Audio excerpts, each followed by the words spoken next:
Hello everyone. इस video में मैं आपको बताऊंगा कि आप मेडिफ्लक्स के ऐड सेल के नए इंटरफेस में कैसे एक सेल ऐड कर सकते हैं। फंक्शनैलिटी की ज़्यादा चेंजेस इसमें है नहीं, बस इंटरफेस और कुछ शॉर्टकट्स ऐड किए गए हैं जिससे आपका काम और आसान होगा। देखिए, सबसे पहले यहाँ पर आप शिफ्ट और एस से सेल और चालान के बीच में टॉगल कर सकते हैं, जो कि आप रेयरली यूज़ करेंगे इन केस, बट अगर हम करना चाहें तो देखिए यहाँ पर बाय डिफ़ॉल्ट सेल मोड ही है हमारे पास। अगर आप शिफ्ट एस क्लिक करें तो यहाँ पर चालान मोड इनेबल हो जाएगा। इसका मतलब ये हुआ कि अब अगर जो आप सेल ऐड करेंगे वो एज ए चालान ऐड हो जाएगी, जो आप लेटर ऑन फिर सेल में कन्वर्ट कर सकते हैं। अभी के लिए हम इसको सेल रख देते हैं और कंट्रोल ओ से आप आउट ऑफ स्टेट या लोकल सेल के बीच में टॉगल कर सकते हैं। कंट्रोल ओ से यूजुअली आप लोकल सेल ही करते हैं, तो आप इसको ऐसे ही बाय डिफ़ॉल्ट रहने दें। इन केस कभी आपका आउट ऑफ स्टेट कोई सेल करने का हुआ तो आप कंट्रोल ओ से यहाँ पर उसको भी इनेबल कर सकते हैं। उसके बाद यहाँ पर ऑल्ट शिफ्ट पी से आप पेमेंट मेथड के बीच में टॉगल कर सकते हैं।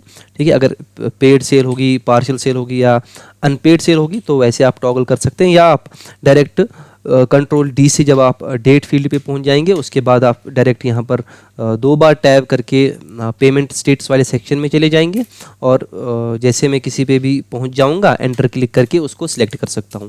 अगर मैं पेड सेल सिलेक्ट कर लेता हूं तो उसके बाद मुझे यहाँ पर पेमेंट मेथड सिलेक्ट करना है और पेड अमाउंट जो है वो मैं उस टाइम एडिट नहीं कर सकता, क्योंकि अगर ये पेड सेल है तो आप जितने भी अमाउंट की बिल बन जाएगी वो सारा अमाउंट पेड रहेगा। इन केस अनपेड सेल है उस केस में आपका पेमेंट मेथड भी एनेबल्ड नहीं रहेगा, क्योंकि जब अनपेड है तो पेमेंट मेथड रहेगा नहीं और ना ही आप पेड अमाउंट एडिट कर सकते हैं, क्योंकि अगर ये अनपेड सेल है तो बिल्कुल पेड अमाउंट ज़ीरो ही होगा। इन केस पार्शियल सेल है जो कि आप उस पर पहुँच के एंटर क्लिक करके सिलेक्ट कर सकते हैं तो पेमेंट मेथड भी रहेगा और पेड अमाउंट भी एनेबल्ड रहेगा।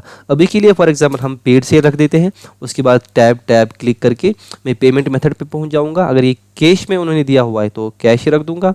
कार्ड, यूपीआई, नेट बैंकिंग, अगर मैं इनमें से कोई ऑप्शन सेलेक्ट कर लूँगा, फॉर एग्जांपल यूपीआई, ठीक है, तो यहाँ पर बाय डिफ़ॉल्ट मेरा बैंक अकाउंट भी सिलेक्ट हो जाएगा, जो कि मैंने आपको अकाउंटिंग इनेबल जब हम करते हैं वहाँ पर बैंक अकाउंट सेलेक्ट करते हैं। अगर आपने वो वीडियो नहीं देखी तो आप प्लेलिस्ट में जाके वो वीडियो भी देख सकते हैं।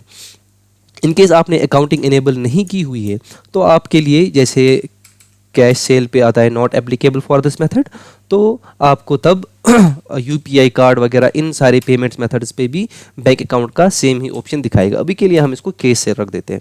उसके बाद टैब से मैं डिस्काउंट पे पहुंच जाऊंगा, अगर डिस्काउंट देना हुआ पूरी बिल पे। उसके बाद मैं टैब से सीधे कस्टमर पे पहुंच जाऊंगा कस्टमर सेलेक्ट करने के लिए। मैं कोई भी कस्टमर सेलेक्ट कर लेता हूं, उसके बाद टैब से मैं सेल्स पर्सन पे पहुंच जाऊंगा। अगर मुझे कोई सेल्स पर्सन ऐड करना है जिसके थ्रू ये सेल आ गई है, जो कि आपको ऑलरेडी पता है, फिर उससे आप अपने सेल्स पर्सन की परफॉर्मेंस वगैरह ट्रैक कर सकते हैं। अभी के लिए मैं इसको छोड़ देता हूँ। उसके बाद मैं यहाँ पर टैब से यहाँ पर ड्रग वाले फील्ड पे आ जाऊँगा और उसके बाद मैं यहाँ पर मेडिसिन ऐड कर सकता हूँ, जो भी मेडिसिन मुझे ऐड करनी हुई। तो मैंने मेडिसिन सेलेक्ट कर ली, टैब से मैं नेक्स्ट रोज पे जा सकता हूँ। ठीक है, यहाँ पर मैं कुछ 2-4 मेडिसिन ऐड कर लेता हूँ।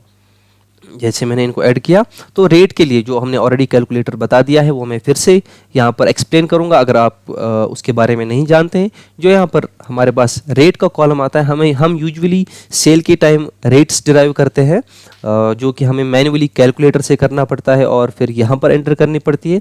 यहाँ पर अब आप डायरेक्ट यहाँ पर कैलकुलेटर आइकन पे क्लिक कर सकते हैं, या आप ऑल्ट सी क्लिक करके इस ऑटो कैल्क जो मेडिफ्लक्स का टूल है, जिससे आपका काम बहुत आसान हो जाता है और आप बहुत ही जल्दी यहाँ पर एक सेल बिल बना सकते हैं, वो यहाँ पर खुल जाता है।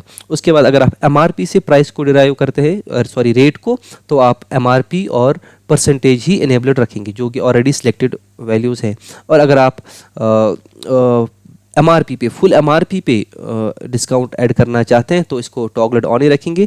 अगर आप एमआरपी से टैक्स निकाल के, यानी प्री टैक्स एमआरपी जो होती है उस पे डिस्काउंट देना चाहते हैं तो इसको ऑफ रखेंगे। और हमारे पास यहाँ पर कैलकुलेशन के 2 मेथड रहते हैं, एक बैकवर्ड एक फॉरवर्ड। बैकवर्ड मेथड रहता है जहाँ पर एमआरपी, अभी के लिए अगर हम ये फुल एमआरपी पे निकाल लेते हैं, एमआरपी को हम डिवाइड करते हैं 1 प्लस परसेंटेज। फॉर एग्जांपल अगर मैं 15% डिस्काउंट दूंगा 15% मीन्स 0.15, तो ये फार्मूला अप्लाई हो जाएगी। इन केस आप फॉरवर्ड मेथड यूज़ करना चाहते हैं या आप करते हैं तो आप फॉरवर्ड सेलेक्ट करके यहाँ पर रख सकते हैं, देन MRP से डायरेक्ट 15% डिस्काउंट होगा, ठीक है। इसके बाद जैसे मैंने ये सारी डिटेल्स भर दी, या तो मैं अप्लाई टू ऑल पे क्लिक करूँगा या मैं एंटर क्लिक करूँगा, ठीक है। तो यहाँ पर सारे जो भी मेडिसिन होंगे उनके लिए रेट ऑटो कैलकुलेट हो जाएगी। तो इस तरीके से आप यहाँ पर बहुत ही आसान तरीके से सबके लिए रेट्स भी कैलकुलेट कर सकते हैं, और उसके बाद आप कंट्रोल S से इस सेल को सेव कर सकते हैं, या आप डायरेक्टली यहाँ पर ऐड सेल वाले बटन पर क्लिक भी कर सकते हैं। यहाँ पर सेल ऐड हो गई है। अब आप W की जो है उस पर क्लिक करके कस्टमर को डायरेक्ट व्हाट्सएप भेज सकते हैं वो, और फिर वो डायरेक्ट वहाँ से अपनी बिल देख सकते हैं और डाउनलोड कर सकते हैं।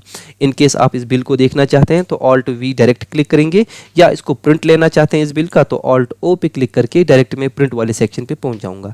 या अगर आप ये सारे में से कुछ नहीं करना चाहते, फॉर एग्जाम्पल मुझे व्हाट्सएप भेजनी है तो मैं W क्लिक कर लूँगा, WhatsApp bill sending end WhatsApp message send successfully का मुझे यहाँ पर पॉपअप भी आ गया। अब मैं डायरेक्ट नई सेल ऐड करना चाहता हूँ, एंटर पे क्लिक करूँगा, I will be ready for the next cell. Control D से मैं फोकस आ जाएगा मेरा वापस डेट पे। तो इन केस दिस इज़ आज की ही सेल तो ऐसे रख दूंगा, अगर आज की सेल नहीं है तो मैं इसका कोई प्रीवियस डेट सेलेक्ट कर लेता हूँ, ठीक है, और टैब से मैं ऐसे ही आगे आगे पहुँच जाऊँगा, ठीक है। तो इस तरीके से इतने आसान तरीके से और शॉर्टकट्स यूज़ करके आप मेडिफ्लक्स में सेल को ऐड कर सकते हैं। Thank you so much for taking time to watch this video.